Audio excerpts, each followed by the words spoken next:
Bonjour à tous, ravi de vous retrouver dans Smart Job, l'émission RH Emploi de Bismart. Je suis très heureux de vous retrouver. Émission en direct du lundi au vendredi, débat, analyse, expertise et vos rubriques habituelles, évidemment. Bien dans son job, aujourd'hui, le podcast Learning, apprendre en écoutant. On en parle avec un entrepreneur qui a créé son entreprise, Toutac. Smart et réglo, être patron et salarié en même temps, c'est possible, il y a quelques règles à respecter. On en parlera avec un avocat dans Smart et réglo. Pause café, les fautes d'orthographe, ben oui, les fautes d'orthographe. Je suis persuadé qu'il y en a une d'ailleurs dans le petit bandeau qui s'affiche. Elle vous pose parfois de très gros soucis au sein de l'entreprise. Fanny Griesmer vous explique tout. Le cercle RH, un grand entretien aujourd'hui avec la DRH de la Société Générale. Le monde bancaire en pleine turbulence. Il y a la crise Covid et puis évidemment des résultats économiques qui sont moins bons. Et puis on terminera dans notre rubrique Fenêtre sur l'emploi avec une start-up pour mettre en relation les employeurs et les jeunes étudiants, les jeunes diplômés qui sont en galère depuis quelques mois maintenant. Voilà pour le programme. Tout de suite, notre première rubrique bien dans son job, eh bien les podcasts Learning. On en parle tout de suite.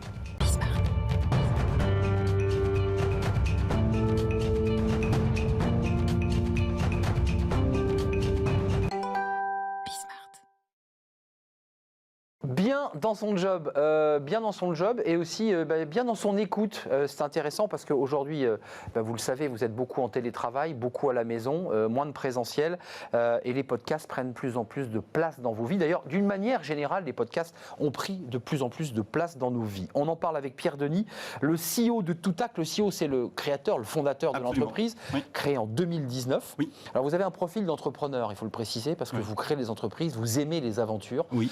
Ça, c'est une très belle aventure, Toutac, parce que c'est du podcast et de formation. Oui. C'est passionnant, avec de très grandes marques qui vous confient l'idée de quoi? Ils vous disent bonjour, on voudrait que nos collaborateurs puissent écouter sans voir. Écouter des messages, des histoires, c'est quoi le concept? Le concept, c'est d'apporter à des collaborateurs, on veut former aux techniques de vente, on veut former au management à distance. Alors aujourd'hui, il y a plein de méthodes, mais là, effectivement, les sociétés viennent nous voir en disant, nous, on aimerait avoir un autre moyen.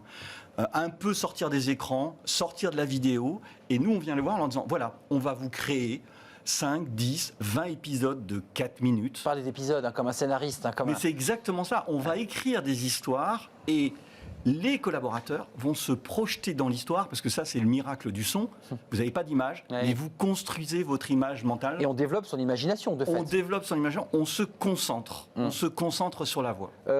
Ça se développe parce que ce qui est intéressant dans votre entreprise et aventure entrepreneuriale, c'est que vous n'avez pas surfé sur le Covid, vous l'avez créé avant. Oui. Alors, coup de chance. Coup de chance, ben voilà, c'est comme ça. Bravo. Oui, et la première société, je peux la citer, c'est Kellogg's qui nous a fait confiance. Ah, les céréales du matin. Absolument. J'ai la directrice commerciale qui me dit, je viens d'apprendre que je dois garder mes vendeurs. Qu'est-ce que je vais faire pendant un mois avec eux? Ils sont chez eux. Comment je les occupe? Comment je maintiens le lien? Je leur dis, écoute, on va faire 20 programmes de techniques de vente avec tes vendeurs pendant cette période. Et on a créé les 20 épisodes qui, aujourd'hui, ont fait 500 heures d'écoute chez eux.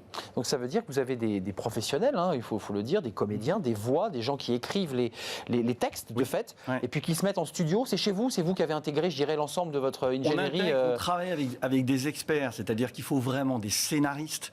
C'est-à-dire que quand on parle de harcèlement moral, de sécurité routière, de techniques de vente... Ça, c'est les thèmes sur lesquels vous avez développé là? Absolument. Ou de management à distance. Chaque fois, on a besoin d'imaginer un scénario, une situation, alors qui va se transformer en une interview. Ça peut être une interview, ça va être une narration, ou ça va être une fiction complète. Tout ça avec le client, j'imagine. Tout ça le client, il est là, il vous donne quand même un brief assez détaillé. Oui. Forcément. On part du contenu. Alors, on a deux solutions. On part du contenu de nos clients et on l'audiotise, première recommandation. Et nous, on a pris le parti de créer nous-mêmes des éditeurs. Donc, par exemple, la sécurité routière, je me suis dit, il y a quelque chose à faire. On l'a fait et ça marche incroyablement. C'est-à-dire que c'est typiquement un sujet un peu ennuyeux, qui est la première cause de angoissant mortalité. pour le moins. oui, angoissant. C'est la première cause de mortalité en entreprise. Et il faut tout le temps renouveler la manière dont on forme ses collaborateurs. Là, vous le traitez comment, ce sujet? Parce que je crois que c'est pour une marque de spiritueux qu'on ne citera pas. Oui. On peut la citer, c'est Pernod Ricard. Il y en a d'autres. Sous carte noire. Bon, ouais, une espèce de cliché en fait, du commercial des spiritueux qui tendance à boire chez le client chez qui il va. Il y avait cet esprit-là quand même dans l'idée de la sécurité routière ou pas? Oui, il y a cet esprit. Faites gaffe les gars, quoi. C'est faites gaffe les gars, mais c'est aussi des choses très concrètes. Est-ce que je peux confier ma voiture de fonction à mon fils s'il est en train de passer le permis? Est-ce que quand j'envoie un SMS, au fait, je parcours combien de temps entre le moment où je regarde l'écran ou pas? Mais ça, pour le faire, on a imaginé un dialogue entre une femme et un pilote sur un rallye qui lui dit maintenant, top, tu freines, il y a un ballon qui va s'ouvrir quand la voiture aurait dû être là, que tu devrais t'arrêter dedans. Et elle se prend évidemment le ballon, on entend le ballon, on entend le choc, et là on se dit, ah ouais, elle s'arrête, elle dit, ah j'ai dépassé de 10 mètres le ballon. Mais l'histoire, vous l'entendez, et là vous te dites, ah ouais, mon SMS, là il est parti, mais peut-être que je me suis payé la voiture de devant. Pierre, vous pensez que le son, la manière dont, le fait que ça soit podcasté, que ça nous arrive dans les oreilles sans images, c'est plus fort, que ça rentre mieux dans le cerveau? Est-ce qu'il y a des études là-dessus? Alors il y a des études qui sont, nous d'abord on a beaucoup de stats, puisqu'en fait les clients utilisent l'application. Donc vous voyez en fait si c'est... On voit, et on sait que tous nos épisodes sont likés entre 32 et 70%. C'est absolument incroyable de la part de... Donc il y a une écoute et le type se dit c'est top, bim, je like. Je like. Parce que c'est vraiment génial et il faut que je le transmette ou je le partage éventuellement. Je le partage, exactement, à l'intérieur. Parce qu'en fait, les clients ont un accès sécurisé dans l'application. Et puis, il y a une chose, un phénomène qui est important dans l'apprentissage, c'est la répétition. Oui. En fait, vous avez deux manières d'en tenir. Mettre en expérience et répéter. Et là, de ce point de vue-là, le podcast learning, il est exceptionnel. Vous avez jusqu'à la possibilité de voir le nombre de fois où on l'écoute ou que l'utilisateur l'écoute? Le nombre de fois, on voit s'ils sont arrêtés à 6 secondes, à 80, à 90%. Alors vos stats, c'est quoi? On réécoute? On le remet parfois? Alors, on a aujourd'hui, en termes de réécoute, on est à 1,8, c'est-à-dire que... Presque 2 fois? Presque 2 fois. Et la deuxième chose, c'est qu'on a 88% des programmes que nous créons qui sont entièrement terminés. C'est-à-dire que... Ils vont au bout de l'histoire. Qui vont au bout de l'histoire. Parce que, finalement, une des forces, il y a la concentration que ça permet.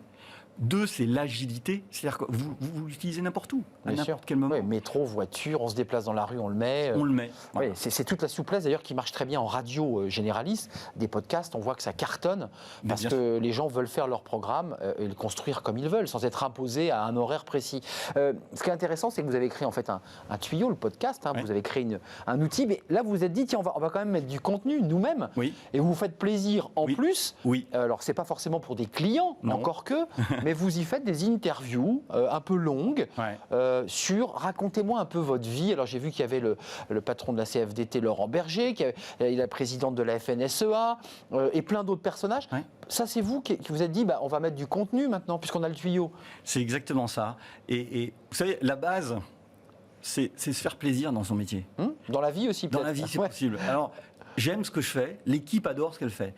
Et là, je reçois autour du feu, chez moi, j'ai reçu Isabelle Autissier. Je vais recevoir Clarisse Kremer, qui est dans le Vendée Globe. J'ai reçu Laurent Berger. Je leur dis, écoutez, moi, je ne suis pas un journaliste comme vous. Vous allez me raconter un moment de votre vie, un déclic. Je vais recevoir Laurent Nunez, par exemple. Et c'est des gens totalement éclectiques. J'ai reçu l'ancien patron général des forces spéciales au Mali. Et je reçois une podcasteuse, Ophélie Duvillard, qui a 25 ans. La seule ligne, c'est le plaisir d'entendre une histoire pendant 30 minutes de quelqu'un qui... Voilà, j'ai reçu Pénélope Boeuf, une jeune femme hier exceptionnelle qui a fait 4 millions d'écoutes. Elle a une voix, mais juste la voix, elle vous emporte. Oui, c'est ça, en fait. Peut-être que vous commencez à sélectionner un peu, comme on dit, vos clients à la voix. Vous dites, tiens, lui, il a une superbe voix, il a un super rythme, tiens, je l'invite. Non, vous le faites ou pas? Il y a de ça. Il y a le contenu et la forme. Il y a le contenu et la forme. C'est vrai que Pénélope, quand elle parle, on se dit, mais il y a quelque chose, et elle fait des podcasts elle-même, et elle est partie, elle s'est lancée. Voilà, et puis c'est une entrepreneuse, donc j'aime beaucoup ça. Mais on les retrouve sur votre site, ça, on les retrouve sur l'application? On les retrouve sur l'application, il suffit de taper déclic tout tac, même y compris sur Spotify ou sur Apple Podcast. Et vous récupérez la liste de ceux qui ont déjà été passés à la moulinette. C'est vous qui les rencontrez? C'est moi qui les rencontre. Vous vous mettez face à eux? Vous êtes un journaliste, pourquoi vous sous-estimez? Quelle est la différence? Parce que vous êtes un expert dans un métier et vous allez pouvoir creuser une question parce que vous avez des arguments à répondre, éventuellement. Moi, en fait, la seule chose que je fais, c'est j'écoute. Et je ne fais que rebondir. Vous êtes Socrate, quoi. Faites la maillantique. C'est Faites accoucher doucement les personnes que vous... Ça se passe autour d'un feu de cheminée en ce moment. C'est réellement un feu. Ah, mais c'est vraiment un feu de cheminée, c'est face à la scène. Vous créez une atmosphère. Et en fait, vous avez parlé de Laurent Berger ou de Christian Lambert ou de tout. En fait, ils m'envoient tous des mots, ils me disent ah, on a pris un bon moment. Parce que moi, je leur dis attendez. On est redescendu. On est redescendu. Et c'est Laurent Berger qui me disait mais tu sais, en fait, ce que tu fais là, on t'en dit peut-être plus que quand on va me chercher avec agressivité. Mais évidemment. Voilà. Vous avez entièrement raison. Et l'idée, c'est que, ok, podcast learning, ça peut paraître loin, mais non. Ce que je veux, c'est que convaincre que la voix, on peut apprendre, on peut réfléchir, et puis on peut aussi s'émouvoir. Pierre Denis, c'est Monsieur Jourdain, en fait. Il fait de la prose sans le savoir, et il fait du journalisme sans le savoir. J'essaye de valoriser les gens que je reçois. C'est un plaisir de vous accueillir sur le plateau parce que vous transmettez votre passion et votre envie justement de nous faire écouter Toutac. Juste, votre punchline, c'est quoi? Moins de présentiel, plus d'audio, c'est quoi votre punchline qui cartonne? C'est celle qui cartonne sur LinkedIn, c'est ça. Le présentiel est mort, vive l'audio, 40 rendez-vous. 40 rendez-vous. Parce qu'on dit que la pub ne marche pas sur LinkedIn, bah ça va marcher pour vous. Ah bah écoutez, ça a été remarquable. Merci Pierre, c'était un vrai plaisir de vous accueillir. On peut télécharger l'application, j'imagine. Oui, Toutac, c'est T-O-O-T-A-K, je le dis parce que c'est pas toujours ça. T-A-K, mais il y avait votre petit synthé normalement qui s'affichait sous votre visage. Merci Pierre Denis, merci beaucoup. Fondateur de Toutac, du contenu, de l'audio et du plaisir, on l'aura compris. La suite de notre programme. Alors on revient à des choses un peu plus sérieuses, smart et réglo. Bah oui, c'est l'avocat qui vient sur notre plateau pour parler bien du statut d'entrepreneur et de salarié. On peut être les deux à la fois, c'est un peu subtil, on vous explique tout. Smart et réglo, notre focus juridique, comme chaque jour, avec un point précis. Alors, on va faire du droit pur, quelque part. Peut-on être dirigeant et salarié? Question fondamentale. Vous avez 5 minutes et je ramasse les copies avec Arnaud de Villiers de l'Isle-Adam. Bonjour Arnaud, juriste expert en droit des affaires chez SVP Information Décisionnelle. Commençons par le début. Il y a une différence entre être dirigeant et être salarié. On commence par le début. Bah oui, il faut un petit peu cadrer les choses. En effet, il y a une immense différence entre les deux. C'est-à-dire que vous avez d'un côté donc le fait d'être dirigeant, c'est-à-dire avoir un mandat social, c'est-à-dire qu'on représente la société de façon globale, on la dirige de façon totale. Et de l'autre côté, vous avez donc un contrat de travail où on va être subordonné et on va avoir une fonction spécifique, une fonction technique dans l'entreprise. Alors, néanmoins, on peut être, on est bien d'accord, salarié, toucher d'un salaire tout en étant le fondateur ou le gérant de l'entreprise. Ça marche pour une SARL, par exemple. Ça fonctionne pour toutes. Pour toutes, d'ailleurs. C'est complètement envisageable. Après, donc, ce qui va se passer, c'est que, eh bien, on va pouvoir en effet cumuler les deux, mais simplement, c'est conditionné. Donc, il va falloir que certaines conditions soient remplies. La première d'entre elles, c'est que des fonctions techniques, en fait, soient faites au niveau du contrat de travail. Si vous n'avez pas de fonction technique, eh bien, on ne va pas pouvoir cumuler les deux. Pour être précis, je crée mon entreprise, je crée une SARL ou une SAS, par exemple. Je veux me rémunérer, je veux un salaire. Il faut donc que je me fabrique un contrat de travail. Exactement. Alors, c'est pas vraiment fabriqué, mais en tout cas, on va mettre en place un contrat de travail précis, qui va donc répondre à des fonctions techniques, qui va avoir une rémunération propre, c'est-à-dire qu'il faut bien dissocier les deux rémunérations. Vous allez avoir la rémunération en tant que dirigeant et vous allez avoir une fiche de salaire en tant que salarié. Donc des dividendes d'un côté, des salaires de l'autre. Alors c'est pas vraiment des dividendes. Les dividendes c'est plus pour les associés, alors que là pour le coup on est sur de la rémunération. Vous allez avoir une fiche de paye en tant que dirigeant et vous allez avoir une fiche de salaire en tant que salarié. Bon, une fiche de paye en tant que dirigeant, la fiscalité n'est pas la même, on est bien d'accord. Alors si on va être imposé sur le revenu sur les deux, ça va être la même chose, et sur les cotisations sociales aussi, ça va être le régime général, je dirais, de la sécurité sociale sur les deux rémunérations. Arnaud, quel est l'intérêt pour un dirigeant d'avoir finalement cette double entrée? Parce qu'il pourrait très bien ne se prendre que des rémunérations et pas de salaire. Alors, les avantages, ils sont vraiment multiples. Déjà, la première d'entre elles, c'est ce qu'on vient de dire, c'est-à-dire avoir 2 rémunérations. C'est quand même pas mal d'avoir 2 rémunérations quand on est dans une entreprise. Pas mal, ouais. Donc ça, c'est le premier avantage. Le deuxième avantage, c'est en effet, comme on a une fonction technique, on va, en plus de son mandat social, qui quelque chose d'assez global où on va dire on supervise les choses. Là, on va pouvoir rentrer un petit peu plus dans le dur. On va pouvoir avoir, je dirais, une vision un peu plus concrète au sein de l'entreprise. Ça peut être quoi, directeur financier? Ça peut être en général, c'est ça? Exactement ça. Voilà. C'est-à-dire qu'en fait, on va être quand même sur des postes de direction, Oui. mais des postes de direction techniques. C'est-à-dire qu'on va souvent on va retrouver des dirigeants qui vont être donc directeur administratif et financier, directeur juridique, directeur commercial. Ou commercial, c'est vrai qu'il y a quelques dans l'opérationnel. Après, ça peut être n'importe quel emploi. Bien sûr, bien sûr. On pourrait se retrouver avec un dirigeant qui est ouvrier au sein de son entreprise. Hein. Oui, juridiquement, c'est possible. Juridiquement, c'est totalement possible. Vous avez déjà vu ce cas-là? Moi, je crois pas. Enfin, c'est plutôt rare, mais ça peut arriver sur des petites entreprises. Ouais, toutes petites entreprises. Où en effet... Métier de précision. Exactement, où on peut en effet retrouver des cas comme ça, mais c'est relativement rare. Arnaud, différence et cas particulier des administrateurs des SA, des sociétés anonymes. Oui. Alors, faites-nous un focus, parce que là, c'est un peu particulier. C'est des entreprises un peu particulières, les sociétés anonymes. Eh bien, en fait, ce qui va se passer dans les SA, c'est que vous allez avoir les conditions dont je vous ai parlé, c'est-à-dire un emploi technique. Il va falloir, pour cumuler, qu'il y ait un emploi, une fonction technique, une rémunération différente et un lien de subordination qui est vraiment le point crucial pour justement y ait le cumul entre les deux. Et c'est en même temps le point crucial et en même temps la condition la plus compliquée à prouver. Oui. Et donc voilà. Et d'ailleurs, il y a même des cas où on ne peut pas, trouver ce lien de subordination. Quand par exemple on est gérant de société ou président de SAS, et qu'on est majoritaire dans la société, ça veut dire qu'on détient une majorité du capital de l'entreprise, on ne pourra jamais prouver ce lien de subordination. Donc le cumul sera toujours impossible dans ce genre de cas. Pour en revenir à ce que vous disiez par rapport aux administrateurs, au-delà même de ces conditions-là, il y a une condition supplémentaire qui vient s'ajouter, qui n'a rien à voir avec la personne en tant que telle, mais qui a à voir avec la société.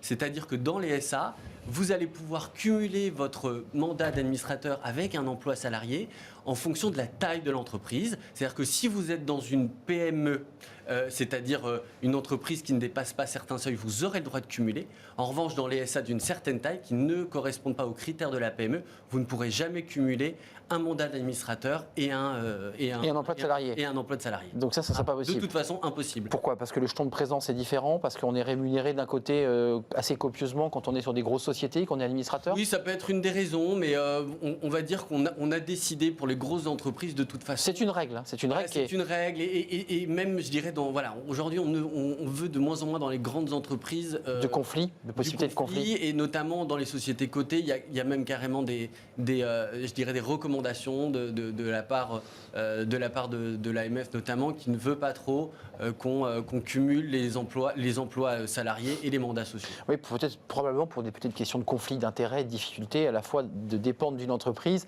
qui peut se retrouver en concurrence avec l'entreprise dont on est l'administrateur, ce qui peut être compliqué. Oui, ça peut être ça. C'est surtout le fait que je pense que dans des entreprises grandes, on a un vrai désir de ce qu'on appelle en anglais de corporate governance, c'est-à-dire de bonne gestion de l'entreprise, et on ne veut pas forcément mélanger les choses. Un dernier mot un peu humoristique, c'est-à-dire que quand on est chef d'entreprise et salarié, on ne doit de compte à personne, parce que quand on est salarié, vous évoquiez le rapport de subordination, donc l'idée d'entretien annuel, d'entretien professionnel, on en a parlé.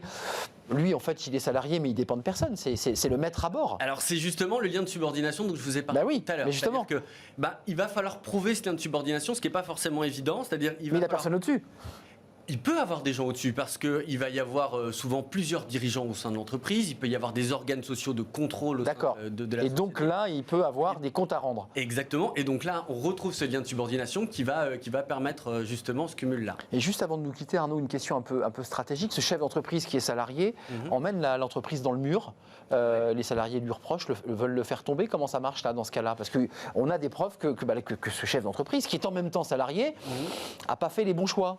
Eh bien, alors, ce qu'il faut bien comprendre, c'est qu'en même temps, il y a un cumul possible et en même temps, vous avez une véritable autonomie du contrat de travail et du mandat social. C'est-à-dire que si jamais le dirigeant a commis des fautes en tant que mandataire social, il va pouvoir être révoqué, mais ça ne remettra pas en cause le fait qu'il est salarié. De facto, son contrat de travail, et il pourra tout à fait continuer à être salarié. Et l'inverse, c'est également le cas pour l'inverse. Ce qui est plus vrai pour l'inverse. Il est DAF, il a fait des erreurs financières, en tant que salarié, il reste toujours le fondateur de l'entreprise. Exactement. La réalité des choses est qu'en effet, il y a une autonomie, mais d'un point de de vue purement concret, c'est vrai que très souvent les deux sont liés et lorsque on va être mis en cause d'un point de vue... On part pour les deux. Hein. Exactement, Bah oui. on part souvent pour les deux. Mais le gros avantage, et c'est pour ça que c'est pas mal pour les dirigeants, s'ils le peuvent, de cumuler un contrat de travail avec leur mandat Ça les social, protège ? c'est que ça les protège bien évidemment plus, puisque le droit social est évidemment beaucoup plus protecteur que le droit des sociétés. Exact. Et si jamais il est, je dirais, sorti de la société pour le mandat et le contrat de travail, il aura au moins la possibilité de toucher le chômage, des indemnités chômage. Qui est un débat pour les chefs d'entreprise. Merci Arnaud de Villiers de l'Isle-Adam, juriste expert en droit des affaires chez SVP Information Décisionnelle. C'est un plaisir de vous accueillir. Vous étiez là la semaine dernière et peut-être la semaine suivante. Allez savoir. Ça sera avec plaisir. Partagez. La suite de notre programme, on fait une petite pause, la pause café. Les fautes d'orthographe chez les avocats, mais aussi chez les collaborateurs, c'est parfois évidemment un gros souci pour les collaborateurs, parce que c'est vrai qu'envoyer des mails truffés de fautes, bah, ça fait pas bien. Fanny Griesmer nous explique tout. Elle ne fait aucune faute d'orthographe, je vous le précise. La pause café avec Fanny Griesmer tous les jours sur notre plateau dans Smart Job. C'est intéressant Fanny parce que là vous réapparaissez dans la lumière. Voilà. Vous avez vu, hop, jour, nuit. Il y a quelqu'un qui s'amuse derrière à nous mettre un peu moins de lumière. Mettez la lumière, c'est plus sympa. Bah oui, bien sûr. C'est une entrée un petit peu de star. Fanny, c'est intéressant parce que vous vous êtes amusée à écrire sur le bandeau, je le vois bien, des fautes d'orthographe. J'ai mis entre guillemets pour bien qu'on sache que. On va voir ce bandeau d'ailleurs, les fautes d'orthographe.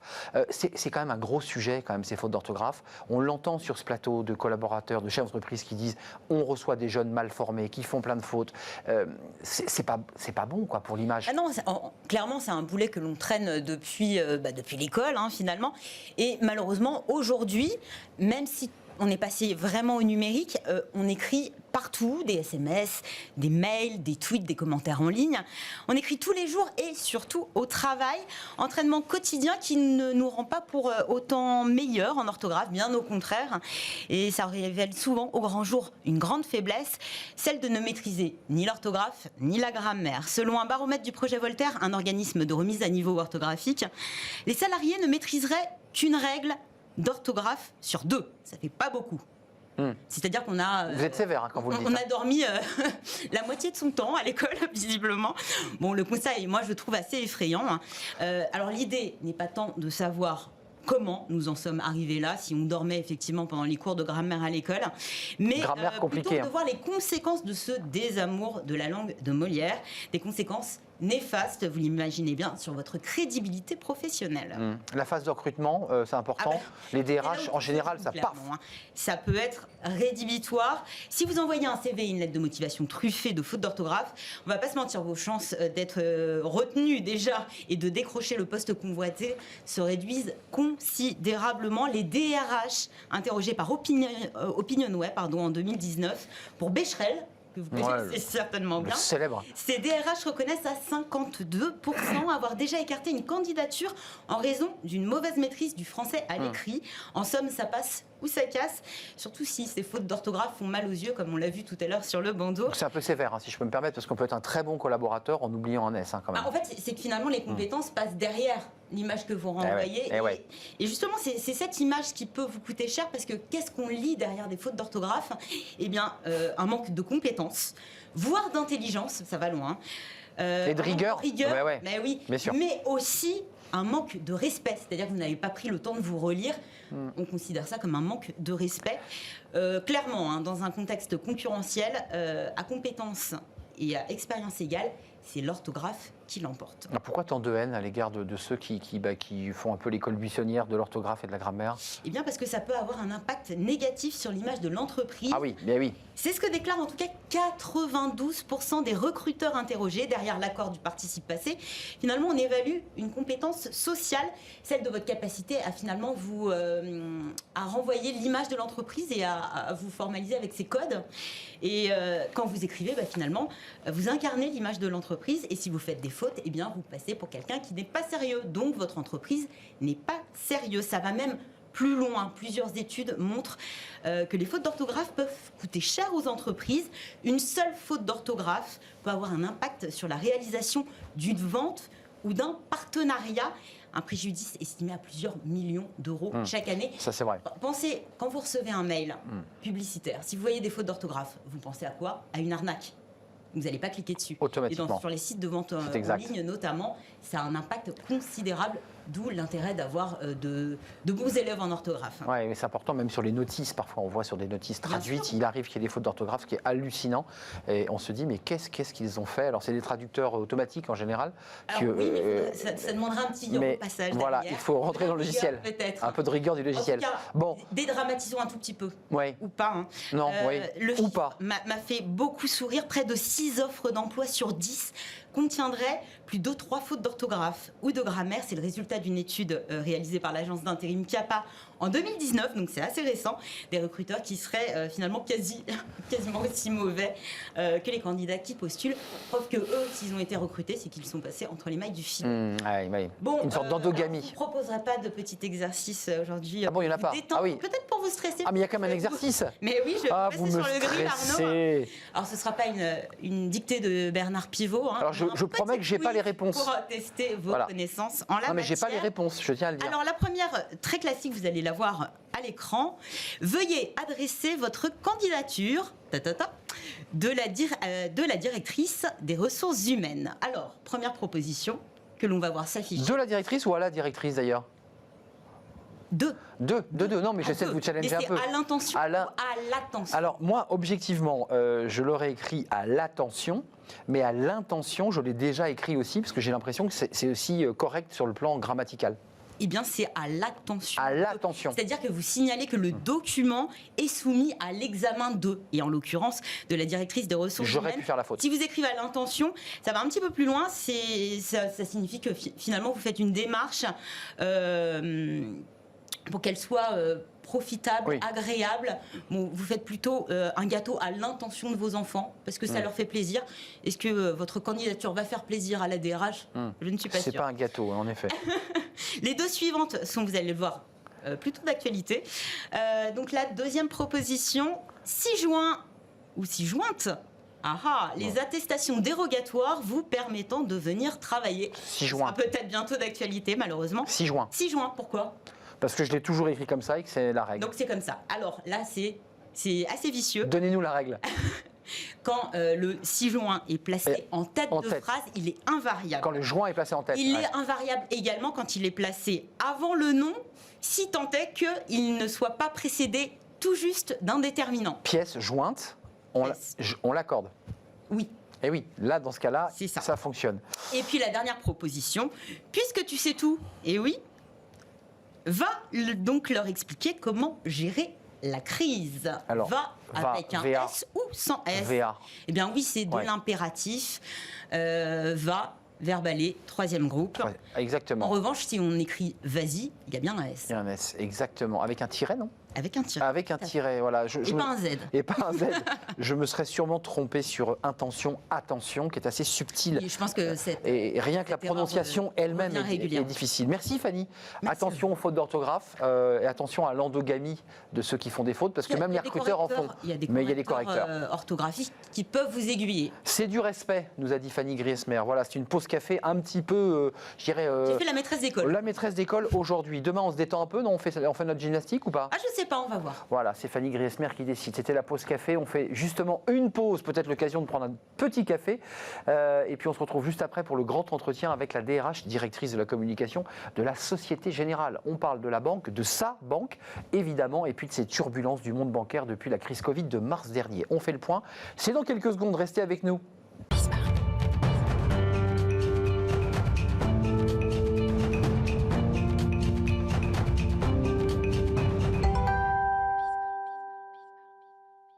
Le cercle RH, retour dans Smart Job. C'est le grand entretien. Aujourd'hui, ça nous arrive assez régulièrement. Pas de débat, mais un grand entretien. Aujourd'hui, avec Caroline Guillaumin. Bonjour Caroline. Bonjour. On est très heureux de vous accueillir sur le plateau. Vous êtes la directrice des ressources humaines de la Société Générale, évidemment marque très connue, qui est une banque, une des Big Five françaises.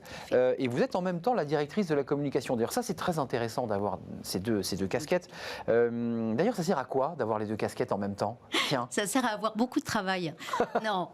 Plus sérieusement, ça permet vraiment d'avoir des leviers extrêmement complémentaires en fait sur un certain nombre de sujets. Par exemple, l'engagement des collaborateurs, c'est des leviers com et RH qui permettent effectivement de de le Ouais. travailler. Quand on dit comme, nous qui sommes journalistes, on voit comme externe, mais il y a aussi toute la communication interne, Exactement, parce que oui. ça, on la perd de vue, mais il y a tout un travail de discussion, d'échange, de communication pour faire apporter un certain nombre d'éléments. Oui. Commençons par le début, parce qu'on va parler de la banque, on va parler de la crise du monde bancaire, parce que toutes les banques, évidemment, ont vécu des zones de turbulence plus ou moins fortes.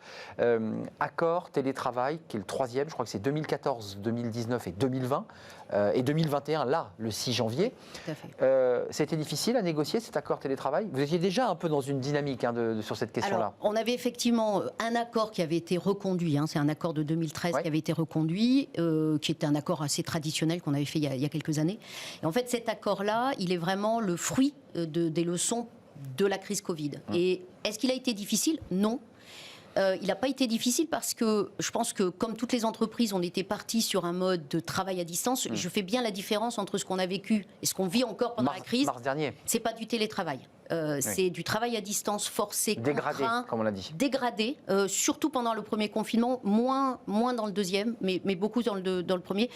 Et donc, en fait, ce travail de dialogue social qu'on a eu aussi avec l'ensemble de nos partenaires pendant la crise a fait qu'il a été assez naturel, en fait, de travailler. Et on l'a fait dans un temps record, puisque on l'a signé, on vient de le signer et on a commencé les discussions en septembre. Juste une petite parenthèse, on ne le dit pas assez, mais les banques ont été en première ligne. On a beaucoup applaudi les infirmières, et ce qui était tout à fait normal, mais vous faisiez partie des secteurs prioritaires en première ligne, avec une obligation d'ouverture des agences. Ouais. Ça a été un casse-tête quand même, ça, pour les banques. Ça a été très très compliqué. Et même pour les D'ailleurs, collaborateurs. Et une grande frustration d'ailleurs de la part des collaborateurs qui se sont vus en première ligne effectivement dès le mois de mars. Mais en dont fait. personne parlait. Non, exactement. Et ça, c'était très dur. Et Bah donc, ouais. on a beaucoup communiqué envers eux. C'est ça. Il y avait une grande fierté de leur part aussi, mais une grande difficulté. Il faut se souvenir qu'en mars, on l'oublie, il y avait très peu de masques, Mais oui. il y avait très peu de Il n'y gel. avait pas de gel. On avait des protocoles qui changeaient constamment. Ça, je C'était un mètre, c'était un mètre. On ouvre pas, Voilà. comment on met les guichets. Oui, il faut aérer, il faut pas aérer. Enfin, c'était vraiment empirique. Et on ne savait rien. En mars, on ne savait rien. Bien sûr. Et donc, on a eu effectivement une grande partie de nos collaborateurs du réseau qui se sont retrouvés à travailler sur site. On a fait quand même du Par obligation, il faut le préciser, il fallait ouvrir les agences. Non, mais tout à fait. Bah ouais. C'était une contrainte. Il fallait être là pour les clients. Bien sûr. C'était évident. Et puis, on a eu toutes les fonctions, on va dire, dites support, RH, risque, Qu'elles pouvaient. conformité, qui pouvaient effectivement et qui ont basculé dans du télétravail et dans du travail à distance très rapidement. Sur votre accord télétravail, 40 000 collaborateurs, je ne dis pas de bêtises. Oui, tout à fait. Combien de collaborateurs aujourd'hui sont en télétravail à la Société Générale? Alors aujourd'hui, sur la France, par exemple, on a à peu près on a juste le réseau qui, effectivement, continue. Ce à aller fameux sur site. réseau. Exactement. Le fameux. Mais les fonctions support du réseau sont Elles sont aussi en télétravail. D'accord. Donc on doit avoir aujourd'hui à peu près la moitié de nos staffs français qui sont dans un Vous travail dites français à parce distance. qu'il y a aussi l'international. Oui, et à l'international, ça dépend du niveau de crise dans lequel ils sont. Par exemple, aux États-Unis, où évidemment la crise est encore très présente, ils sont quasiment en télétravail. Tous nos collaborateurs y sont. Et vous, Caroline Guillaumin, comment vous travaillez? Dans quelles conditions vous travaillez? C'est intéressant, quoi. Premier confinement, j'étais comme tout le monde. Ouais. Là, en fait, vous faites j'ai de- 2 jours, Ouais. j'ai 2 jours de télétravail que je m'oblige vraiment à faire, d'abord par exemplarité pour nos collaborateurs. Ça, c'est l'accord, en fait. Vous respectez. Je respecte l'accord avant qu'il soit mis en Ouais. pratique, mais je trouve que c'est très intéressant aussi de le tester. Et puis le reste du temps, je vais à la Défense parce que j'ai encore toute l'équipe de direction qui est sur place. Bateau fantôme, la Défense, ou le quartier est un bateau fantôme. C'est vraiment C'est angoissant. c'est saisissant. Nous, on a sur à peu près 25 000 personnes qui travaillent dans les tours de la Ouais, bah Défense, donc ça fait du monde. Bien sûr. On doit être à peu près 900. Donc on a en gros, on a qui viennent les fonctions qui ne peuvent pas Ouais. pas être Ouais. sur place parce que risque opérationnel. Mais ça fait drôle, enfin, confidentialité. je dirais d'un point de vue presque charnel même, de rentrer dans une entreprise que vous avez connue, qui fonctionnait à plein régime, puis vous rentrez dans cette espèce d'immeuble, enfin de tour, il n'y a plus personne, il n'y a plus vos repères, ça fait quoi ça? Alors, il faut voir que les tours de la Défense, c'est une ville. Ben oui, bien sûr, Une ville, ouais, oui, il faut y être allé. Vous Ouais. avez, Ça des grouille. milliers de gens. Bien sûr. C'est très, à la fois, c'est très frustrant et très stressant, et à la fois, je vais vous dire, c'est un bonheur incroyable pour les gens quand ils reviennent. Non, mais actuellement, on a un vrai sujet. Heureux de retrouver. Les gens ne voulaient plus rentrer dans le premier confinement. Là, Ouais, c'est vrai. il y a une telle fatigue, lassitude. Content de reprendre l'ascenseur. Ah oui. Oui, Et vraiment. dire bonjour à un collaborateur. Et d'ailleurs, c'est un vrai sujet. On est en train de voir Ouais. comment on peut faire rentrer plus de monde, puisqu'on a cette autorisation du ministre du Travail. C'est quoi? C'est une journée en On peut présentiel? faire venir c'est ça, une journée, mais c'est compliqué. Il y a également évidemment le couvre-feu, donc faire venir les gens, les faire repartir à 5 heures. Enfin bon, voilà, tout ça est compliqué, mais psychologiquement, on a un sujet qu'on va devoir gérer. Et là, on a beaucoup de demandes de collaborateurs qui veulent revenir, donc on va essayer de voir comment le faire. Alors, ça va dépendre de ce qui se passe dans bien les jours sûr, qui viennent. maintenant, mais on ne pourra pas tenir jusqu'à l'été sans avoir à minima un roulement de nos collaborateurs qui reviennent. Avant de parler de la crise, je dirais, générale, ce Covid a provoqué des turbulences dans le monde bancaire, a touché aussi la Société Générale. Comment vont vos collaborateurs? On a beaucoup d'invités sur ce plateau qui nous disent nous, on a été obligés de passer des coups de fil, on a des gens qui sont un peu en perdition. Vous avez 40 000 personnes. Est-ce qu'il y a des gens dont on parle qui sont aujourd'hui en perdition, qui ont des difficultés psychologiques, par exemple? Oui. Alors, ce qu'on a fait dès le début de la crise, c'est qu'on a fait ce qu'on appelle des petits pulse surveys, des sondages, en fait, toutes les semaines pour savoir quel était le moral des collaborateurs. Oui, ça, oui. Toutes les semaines. Et ça a été vraiment important parce qu'on regardait ça et ça nous donnait effectivement un trend. Et Une évolution, oui. Évidemment, on voyait que, alors, au début, premier confinement, les gens vont bien, c'est nouveau, il y a C'était un frais. côté, voilà. Un peu frais, un peu nouveau. Et puis au fur et à mesure, on s'est rendu compte qu'il fallait vraiment qu'on accompagne et surtout qu'on garde ce lien, parce qu'il n'y avait plus de lien, il n'y avait plus de lien social, donc c'était très compliqué. Ouais, bien donc sûr. on a beaucoup travaillé avec nos managers pour qu'ils aient ce lien. Aujourd'hui, moi je suis beaucoup plus inquiète en fait. Je suis inquiète ouais, sur bien la sûr. santé de nos Ça collaborateurs. commence à faire long, quoi. C'est ce qu'on entend. C'est très long. Bah oui. Et puis on a beaucoup de gens qui sont très isolés. On a des gens qui vivent dans 25 mètres carrés, qui ne voient personne. Et en fait, là où on a eu un petit stress, et c'est très lié à tout ce qui s'est passé avec les jeunes, c'est qu'on a, nous, beaucoup de stagiaires et d'alternants qui sont évidemment pas sur site. Bah oui. Et donc là, on va lancer une étude, un petit sondage auprès d'eux, qu'on fait effectivement avec un spécialiste des baromètres, et qui va nous permettre de savoir quelle est la santé psychologique de nos Très plus jeunes. important. On leur a mis en place, comme pour les collaborateurs, des plateformes psychologiques, et le nombre d'accès à ces plateformes augmente. Et moi, j'ai encore une fois très peur de l'après, avec effectivement des sujets de... Donc ça vous oblige à un suivi de très près, Oui. très fin, faire redescendre dans tous les services, dans tout Oui. l'espace de la banque, d'avoir des capteurs en fait. Hein, parce que c'est- à la fois, on demande effectivement à ce que chaque manager fasse le lien avec l'ensemble de ses collaborateurs, fasse et même remonter. s'il n'a pas besoin de leur parler, en fait. Parce que souvent, en particulier, ils sont loin. Non mais il faut qu'ils s'obligent à le faire quand même. Ils s'obligent à le faire, et notre direction générale, dans tous les calls qu'ils font avec les managers, c'est systématique, il y a un mot là-dessus. Caroline Guillaumin, basculons parce que le télétravail, ça n'empêche pas que l'entreprise, votre entreprise, la Société Générale, continue à avancer. Elle a connu des difficultés en 2020, des mauvais résultats au deuxième trimestre, un peu meilleurs au troisième, meilleurs au troisième, il faut le préciser. Mais c'est vrai que l'entreprise a été impactée. D'abord sur les embauches, parce qu'on est une émission emploi RH, j'ai vu que vous favorisiez les mouvements internes, Oui. et qu'il n'y avait pas aujourd'hui quand même d'ouverture aux embauches. Vous le confirmez aujourd'hui, Alors, il faut stabiliser. On stabilise, mais on a gardé l'embauche des jeunes. Et ça, j'insiste, à la fois sur les stages et VIE Oui, j'ai vu que- et alternants, et alternants. mais également les seules exceptions en fait, qui sont autorisées aujourd'hui dans les embauches externes, c'est les juniors. Donc ça, c'est important parce que pour nous, c'est vraiment le renouvellement. La deuxième chose, c'est que vous ne pouvez pas être dans une crise majeure telle qu'on l'a vécue et ne pas aussi sécuriser nos collaborateurs en leur disant que on va avoir une vraie priorité à la mobilité interne. Et ça, je pense, et ça faisait partie aussi des discussions que nous avions avec les partenaires sociaux, c'est qu'il faut qu'on se donne les moyens de mieux former nos collaborateurs, et en particulier, on a des initiatives de ce qu'on appelle du reskilling, on les fait bouger d'un job à l'autre, et quelque part, cette crise a été un vrai accélérateur de temps. On l'entend tout le temps. Le Covid C'est a accéléré incroyable. les processus et En les fait, transformations. Il y avait des choses qu'on ne pouvait pas faire.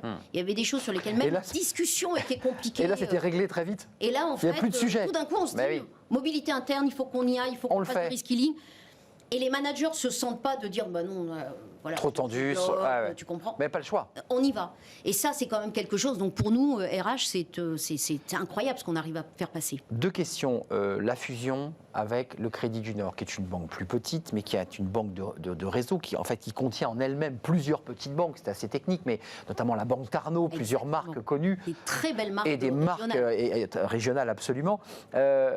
Comment ça se passe quand on est en confinement? Et ça, c'est vraiment un exercice pratique, presque d'école de commerce. On est DRH directrice de la communication et on vous dit, bah voilà, dans 2 ans, 3 ans, il faut que tout ça soit marié, on réinvente tout. Mais vous êtes à distance, aucun moyen de réunir les collaborateurs. Comment vous faites? Vous êtes sur le dossier en ce moment, c'est une évidence. On en est où là? Alors en fait, donc on a commencé à travailler à l'été sur le sujet. Donc là, on était vraiment, enfin, on sortait à peine. C'était tout neuf, tout frais. Voilà. Le plus difficile, ça a été effectivement de garder, mais ça c'est ce qu'on voit partout, hein, c'est ce travail à distance. En fait, ça marche quand vous êtes sur des tâches répétitrices.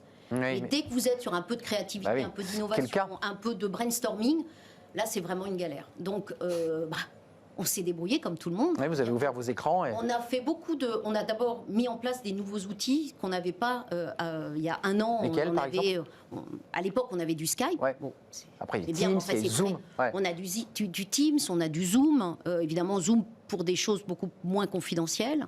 Pour des questions de sécurité, il y a des... On a vraiment des systèmes de protection Protégés, voilà, pour protéger effectivement nos communications.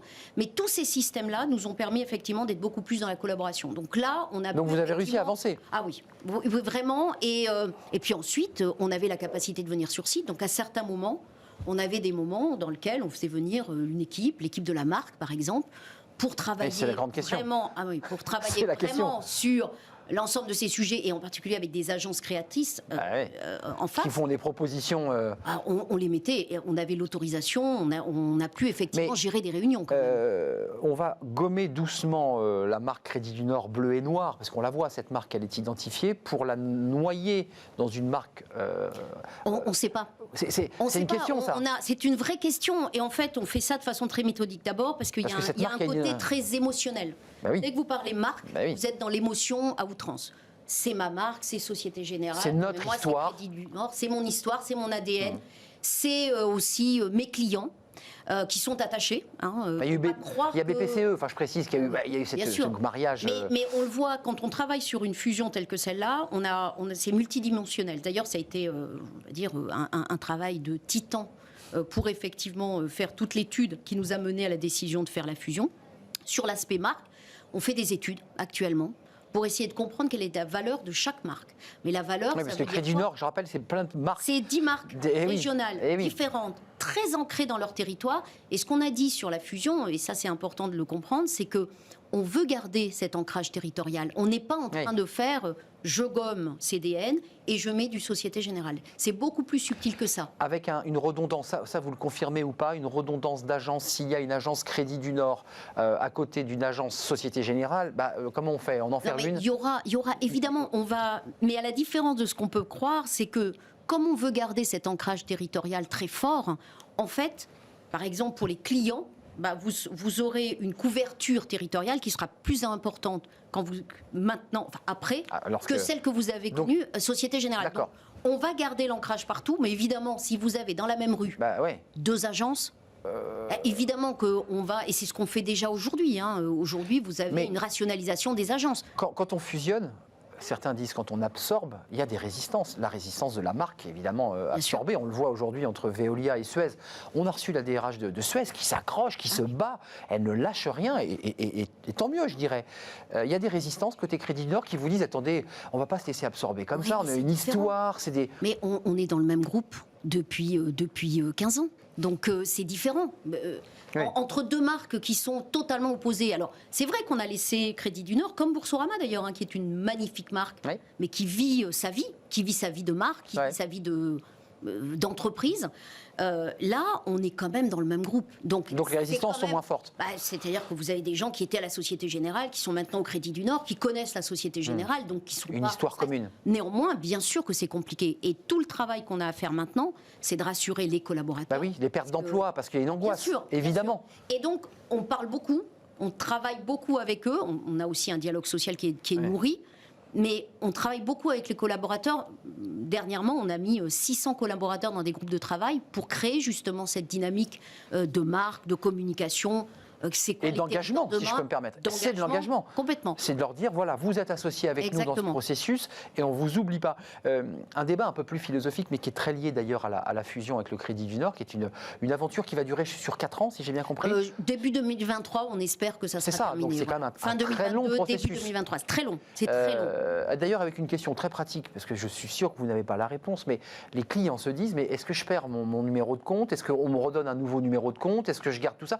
Sur ces aspects pratico-pratiques pour votre clientèle de réseau, là aussi, vous n'avez pas encore tout tranché? On a quasiment je dirais toute la structure de cette fusion, elle est en cours de... Donc cette question-là, elle est en élaboration. Bien sûr. Par contre, on a tout un plan de communication vers les clients qui a déjà démarré pour les rassurer et qui va continuer sur les 2 ans qui viennent. Un débat à la DRH, à celle qui fait partie des dirigeants d'une grande banque française. Les banques aujourd'hui, certaines d'entre elles disent mais on a trop de collaborateurs, le numérique nous a percutés. Est-ce qu'on a besoin d'autant d'agences? Est-ce qu'on a besoin d'autant de pas de porte bancaires dans les villes, alors qu'aujourd'hui, beaucoup de jeunes, et de moins jeunes d'ailleurs, se tournent vers de la banque en ligne, moins chère?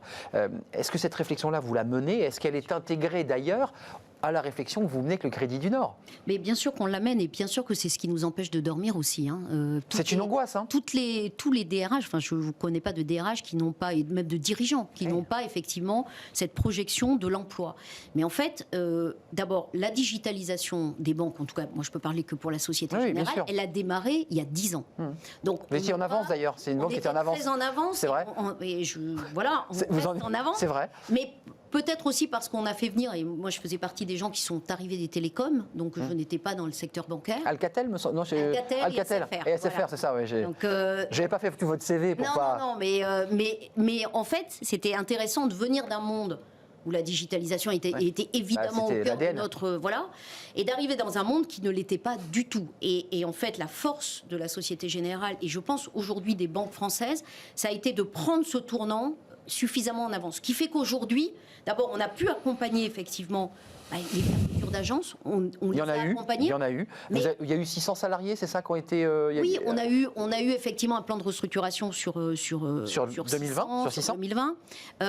Mais en départ volontaire, on ne fait que non, mais du il faut le départ, préciser. Voilà. On ne fait que du départ volontaire. On fait beaucoup de reclassements internes. La quasi-majorité en fait des plans de restructuration qu'on fait, c'est de la mobilité interne. Pourquoi? Parce que si on enlève un certain nombre, on a des jobs qui disparaissent dans le réseau par exemple, évidemment. Mais j'ai des jobs qui s'ouvrent, tout ce qui est conformité. Il faut les reformer, ces collaborateurs. Mais on forme. C'est important. Et la banque, c'est peut-être la plus grande école de formation. Et je pense que parmi les boîtes du CAC 40, c'est certainement les banques qui ont appris depuis l'origine à former leurs collaborateurs. Mais Caroline Guillaumin, vous avez dit une petite phrase comme ça qui est peut-être passée inaperçue. Vous dites, mais comme tout DRH, ça nous empêche de dormir. Mais qu'est-ce qui vous empêche de dormir? C'est qu'il y a un stock trop important de collaborateurs dans les banques? Non, ce qui m'empêche de dormir, c'est de ne pas être capable de prévoir, en fait. C'est vraiment ça. On appelle ça la GPEC, on appelait ça la GPEC, la gestion prévisionnelle de l'emploi et des compétences. Maintenant, on a un beau mot en anglais, le workforce planning. Au-delà de ça... Vu le contexte, c'est compliqué là. Ah ben non, c'est maintenant qu'il faut le faire. Ah non, mais moi c'est une obsession. C'est-à-dire dire à mes patrons de business, là, vous avez 2 ans devant vous. Bien sûr qu'il y a des incertitudes, mais vous savez, n'importe quel patron de business est capable d'anticiper les métiers qui vont s'ouvrir demain. Il y a 10 ans, on avait déjà en tête que les data scientists, que tout ce qui était autour de la donnée... Donc c'est le digital, là vous dites, aujourd'hui on est dans le digital. Par exemple, vous prenez un métier comme la RH, je le dis à longueur de journée à mes staffs, c'est si vous ne comprenez pas ce que c'est que de la donnée, si vous ne savez pas l'interpréter, si vous ne savez pas, le métier est mort. Et donc, il faut qu'on arrive à shifter, à vraiment bouger avec cette évolution. L'intelligence artificielle, ça fait partie du b.a.-ba de tous nos métiers. Mais permettez-moi de vous reposer la question. C'est vrai que les agences traditionnelles ou le retraité, on voit qu'il y a de moins en moins de gens qui poussent la porte des agences. Il y a de moins en moins de gens qui poussent la porte de l'agence parce que aussi on a effectivement du digital. Parce qu'il y a du digital, j'ai une appli. Mais il y a un moment, et il y a plusieurs moments dans la vie d'un client où il a envie. La maison. C'est à un moment donné, il a besoin d'expertise. Et le sujet que nous avons, c'est qu'il faut qu'on fasse monter l'expertise de nos conseillers. Là, on veut parler à quelqu'un là. Pour qu'ils soient aussi en mesure de vous parler. Parce que vous-même, vous avez monté votre niveau d'expertise en allant sur Internet, en vous renseignant, en sachant un peu On est très documenté. Oui, Et donc, vous avez besoin d'avoir des gens en face, et ça, c'est de la formation, et c'est des plans de formation qu'on a depuis des années pour que nos chargés de faire monter le niveau. D'accord. Et que quelque part, si vous avez juste besoin de faire un virement, évidemment, vous allez le faire, vous n'allez pas aller en agence. Donc, on ne viendrait dans les agences, ça c'est une question économique, que pour la valeur ajoutée, du conseil pratique, du placement. On appelle du patrimonial, c'est-à-dire je veux acheter une maison ou mon appart. Les grands moments de la vie. Voilà. Et vous savez, même les plus jeunes, c'est très intéressant. Moi, j'ai un fils de 21 ans. Les jeunes veulent aussi. Mais, en fait, au lieu de faire les trucs sur app, ouais. il aime aller dans l'agence. Alors, normal. Tout le monde n'est peut-être pas comme ça, mais c'est assez incroyable. Enfin, il est corporate. Hein, et peut-être que c'est pour quand me faire même. plaisir, mais bon, je crois pas. Mais il y a vraiment, en fait, des moments où vous avez besoin d'aller. Oui, c'est tout à fait exact. Puis même quand vous avez des difficultés. Enfin, ça se calcule en termes de rentabilité, de ratio. Mais la présence publique est faible. C'est évident qu'il faut absolument continuer la digitalisation, oui. mais qu'il faut donner la capacité à nos équipes à monter, upgrader leur niveau de compétence. Avant de nous quitter, des taux aussi bas, et vous sortez de votre zone de compétence, mais vous êtes impacté.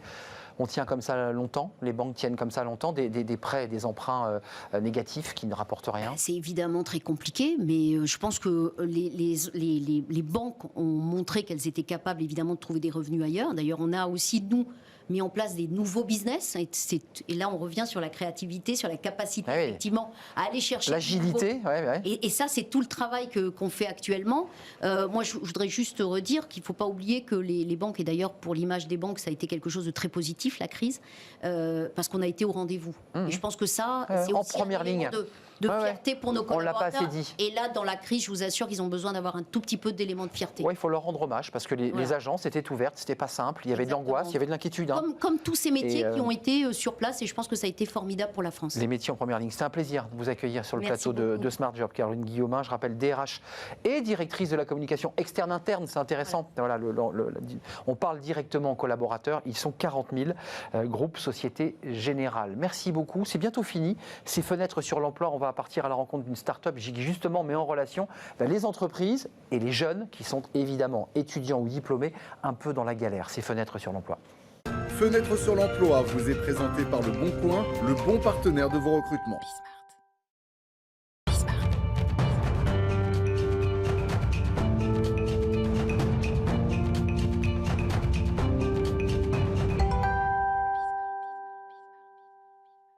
Avec nous, Émilie Corsia pour Fenêtre sur l'emploi. Vous avez créé cette entreprise dont vous allez nous parler. Quel est l'esprit de votre projet ? La mise en relation, j'ai vu qu'il y avait une campagne d'ailleurs de visuel, on va la voir, mise en relation entre un public de jeunes et des entreprises qui recherchent des jeunes et qui ne les trouvent pas. C'est ça l'idée de base ? C'est très empirique en fait. C'est l'idée de base, mais en fait ça part d'une mission qu'on s'est donnée, c'est l'épanouissement professionnel pour tous. Et en fait, on s'est rendu compte que pour être bien épanoui, il fallait d'abord commencer par bien s'orienter. Donc nous, ce qu'on fait, c'est qu'on replace l'humain au cœur de l'orientation en connectant des professionnels avec des jeunes âgés de 15 à 30 ans. On va voir la campagne, Fanny Griesmer va nous la présenter. Elle dit quoi cette campagne ? Qu'est-ce que vous avez voulu faire passer comme message dans cette campagne que l'on voit d'ailleurs là à l'antenne ? Ce qu'on a voulu faire passer, c'est que c'est gagnant-gagnant à la fois pour les professionnels et les étudiants. Les professionnels prennent énormément de plaisir à transmettre la passion de leur métier, toute leur expérience aux jeunes. Et donc, ils ont été nombreux. On a un réseau de 48 000 professionnels. Ils ont été nombreux à vouloir participer à cette campagne pour inciter leur réseau à joindre l'effort et à venir aider les jeunes. Alors, My Job Glass, c'est créé en 2015. C'est une start-up. Exactement. Vous l'avez fait avec un associé. Oui, Frédéric Boyer. Au moment où vous vous rencontrez avec cet associé, avant même de la créer, qu'est-ce qui manquait ? Qui a fait que vous vous êtes dit il faut impérativement remplir ce vide. Parce qu'il y avait déjà Pôle emploi, il y avait déjà des structures qui étaient dédiées à ça. Pourquoi l'avoir créé à ce moment-là ? Alors, nous, on est parti d'un constat, c'est que nos amis qui avaient comme nous 10 ans d'expérience professionnelle à cette époque-là, n'étaient pas heureux dans leur métier. Et on s'est rendu compte que... Déjà ? Ouais. Ah ouais. Mais en fait, on s'est rendu compte qu'à tout âge, on n'est pas heureux dans son métier. Et on s'est rendu compte que c'était souvent lié à des choix faits par défaut sur les bancs de l'école. Pourquoi ? Parce que les jeunes ne connaissent pas les métiers et que ce qui est disponible pour eux, qu'est-ce que c'est ? Des fiches de poste, des vidéos métiers de 2 minutes, ça ne permet pas de comprendre le quotidien d'un professionnel, ça ne permet pas réellement de se projeter. Donc nous, c'est ce qu'on a voulu faire en connectant facilement professionnels et étudiants autour de 2 valeurs qui sont essentielles pour les jeunes, la transparence et l'authenticité. Ça veut dire que quand on va sur votre site, sur votre plateforme, je peux avoir, en fonction du métier que j'ai choisi ou que je sens qu'il peut me plaire, des professionnels qui vont pouvoir me donner des informations? Exactement, vous allez pouvoir en tant que jeune, entre 15 et 30 ans, quelle que soit votre situation. Ouais, c'est bien, j'ai vu que 30 ans c'était jeune, c'est top ça. Vous allez pouvoir prendre contact avec un professionnel pour échanger pendant 1 heure en visio avec lui. Alors ça pouvait être avant en face à face aussi. Toc, toc, toc, j'envoie un petit mail en J'envoie passant un par la message. plateforme. Exactement. On se cale un rendez-vous, ce qui est assez logique, il n'est pas disponible à la minute. Tout à fait. Mardi 13h, Voilà. pouf, soit on est en Covid et c'est en connexion visio, Exactement. soit je peux venir si Carrément dans les locaux. Dans les locaux. d'entreprise. Il y avait la Société Générale tout à l'heure. Exact. Ils ont des ambassadeurs sur la plateforme. Ils reçoivent des jeunes avant dans les locaux, en ce moment par visioconférence, et ils vont expliquer leur métier. Donc le jeune arrive, il est formé en amont, il vient avec des questions. Donc nous, on a un gros travail en amont pour former le jeune, le rassurer, lui montrer que c'est Vous êtes possible. le prof qui lui dit attendez, structurez un peu vos questions. Exactement. Le site aide le jeune à envoyer le bon message et à expliquer au professionnel pourquoi il veut le rencontrer. Ouais, c'est un travail pédagogique Il aussi. y a un vrai travail pédagogique qui est là. Sans faute d'orthographe, vous avez vu notre chronique aujourd'hui. On insiste beaucoup sur le sujet, en effet. Et après, derrière, l'échange se fait entre le jeune et le professionnel. C'est le jeune qui est aux commandes, qui pose des questions. Et le professionnel est là pour répondre à ces questions, expliquer son métier et transmettre son quotidien, expliquer ce qu'il aime vraiment dans son métier. Aussi donner de la transparence, c'est-à-dire dire ce qui est plus compliqué dans le métier pour que le jeune puisse le choisir. Émilie, autant un jeune de 15 ans peut un peu flipper, pour le dire simplement, parce qu'il a un patron en face ou un manager. Un jeune de 30 ans qui est diplômé, lui, il cherche autre chose, j'imagine. Il vend son CV. Alors, oui et non. C'est-à-dire qu'on s'est rendu compte que même jusqu'à 30 ans, les jeunes flippent parce que c'est pas quelque chose de connu. C'est-à-dire que c'est nouveau de connecter jeunes et professionnels. En direct, quoi. En direct, et d'avoir accès à 48 000 professionnels de tout niveau. On a des directeurs d'entreprise, on a vraiment tous les niveaux hiérarchiques. Mais ils sont cash, ces jeunes, ils leur disent vous pourriez m'embaucher, vous pourriez me prendre en stage, ça me plaît, c'est chez vous que je veux aller. Ça peut se passer comme ça? Tout à fait. Alors, c'est pas le but au départ. Le but au départ, c'est de comprendre le métier, parce qu'on explique aussi aux jeunes qu'il ne faut pas prendre n'importe quel stage ou n'importe quel emploi, il faut prendre ce qui nous correspond et dans lequel on va s'épanouir. Vous avez forcément des profils qui disent cette entreprise, je veux y aller, je l'adore. Et on travaille avec des entreprises pour qu'elles se créent un pool de talents et qu'elles puissent recruter à la clé des jeunes, et ça marche régulièrement. Aujourd'hui, combien d'entreprises, pour donner envie aux jeunes ou aux parents qui nous regardent et qui ont des jeunes en galère, s'ils veulent aller sur MyJobGlass, combien d'entreprises en face sont répondantes? On a 48 000 professionnels, 3 000 entreprises, 25% de professionnels sont basés à l'international aussi, c'est important.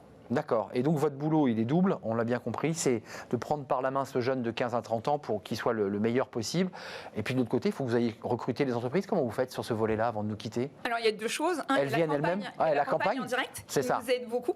Il y a votre présence ici sur le plateau. Il y a notre présence ici aussi qui va nous aider, j'en suis sûre. Et puis il y a également du bouche à oreille de nos clients qui sont satisfaits et qui donnent envie à d'autres de venir nous rejoindre. Émilie Corchia, si je dois faire passer un message en votre nom, c'est vous, entrepreneurs qui nous regardez, allez sur le site et devenez en fait, vous les ambassadeurs, en fait des relais. Voilà, accordez un peu de temps à ces jeunes. Ça prend peu de temps, ça permet de partager son expérience, de prendre du recul sur sa carrière aussi. Et c'est gagnant-gagnant des deux côtés. Et en ce moment, les jeunes ont réellement besoin d'aide et réellement besoin de garder des connexions avec les professionnels. Surtout que les forums sont annulés. Il y a peu d'endroits finalement où rencontrer des professionnels. MyJobGlass, c'est un peu le moyen de rester connecté, quelle que soit la situation sanitaire du moment. Merci Émilie Corchia d'être venue. Corchia d'ailleurs, j'ai mal prononcé, cofondatrice de MyJobGlass, avec toutes ces entreprises et ces jeunes, ça dynamise et ça donne envie de trouver le bon job, le bon boulot et d'être embauché peut-être. Merci à vous, merci à toute l'équipe qui m'aide à préparer l'émission, merci à Héloïse Merlin, merci à la réalisatrice, merci à Fanny Griesmer, merci à toute l'équipe, Margot et Caroline qui sont en première ligne aussi, et merci à vous qui nous regardez, qui réagissez chaque jour sur les réseaux sociaux. Je serai là demain évidemment, ce sera vendredi pour le débat des experts. À demain, portez-vous bien d'ici là.